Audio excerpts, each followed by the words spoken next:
It was Donald Trump's Washington walk amid the chaos. Soon after addressing the nation and telling Americans he was their president of law and order, Trump strolled from the safety of the White House to St. John's Church, a symbolic church frequently visited by past presidents. The president, clutching a Bible, stood outside the church for a photo opportunity. But it was much more than that. It was powerful, it was defiant, it was Donald Trump. But what message did it send to a nation divided and hurting? Bob Carr's a former Foreign Affairs Minister and very keen follower of American politics. I spoke to him a short time ago. Bob, thank you for your time. From what I can see, it was Donald Trump's moment to draw a line in the sand and symbolically say to his voter base, enough. It is his voter base, Carl. 81% of conservative Christians, that is born-again evangelicals, white, 81% of them voted for Trump in 2016. That was the highest level of support that any Republican has had from that part of the conservative voting base in America. So he was out there with the symbolism of the Bible, standing in front of the church, saying, I'm an upholder of your values and we stand for law and order. This just doesn't happen. The president doesn't go anywhere without something being pre-planned. It was highly calculated. Highly calculated and quite inspired when it came to saying to one part of his base, I'm with you. There are other parts of his base, the white working class, who felt that they were disenfranchised under the Democrats.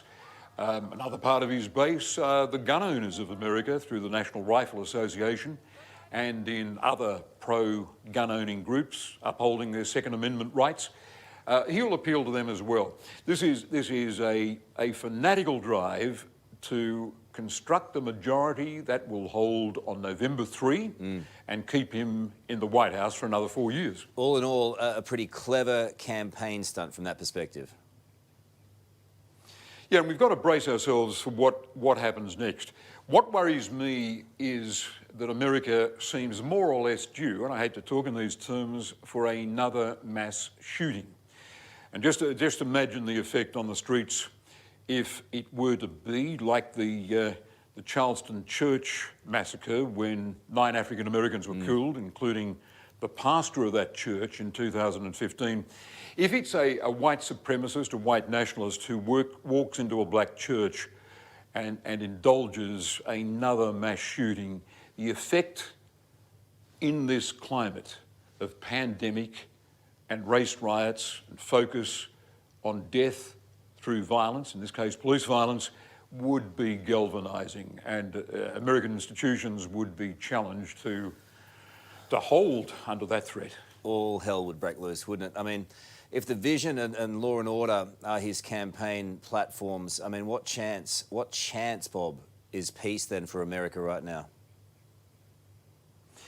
Well, the danger is that we could be headed for a close result, a disputed result, a messy result in those November elections.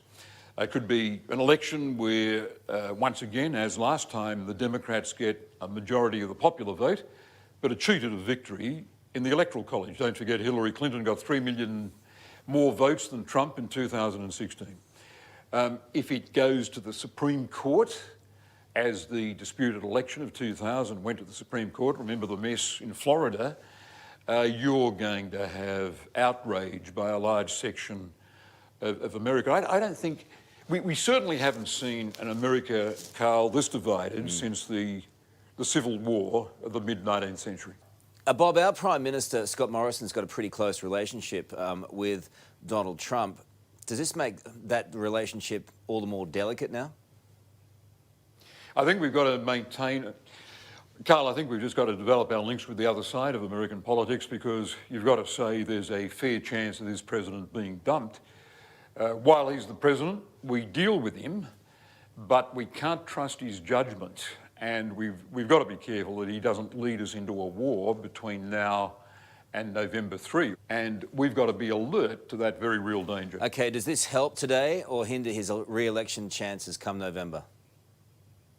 I would say it helps them because he's reaching out to people who voted for him last time, and he's giving them a reason to stay welded on to the Trump campaign.